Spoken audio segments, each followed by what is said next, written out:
আরো জোরে দোলনা দাও।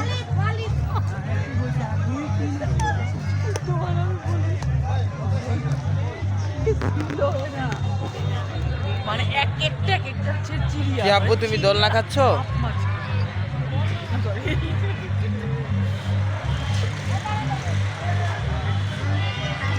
দিন না রাত এখানে বোঝার উপায় নাই, কারণ এখানে সারা রাত বড় লোকের ছেলেরা আড্ডাবাজি করে।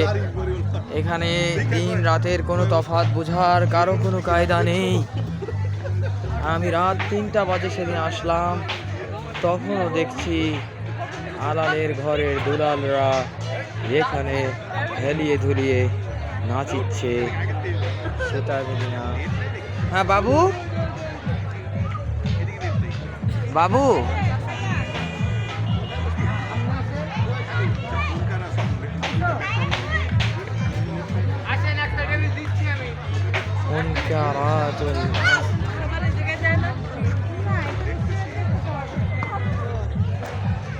কি মুবাশিরা, কোথায় আছো তুমি?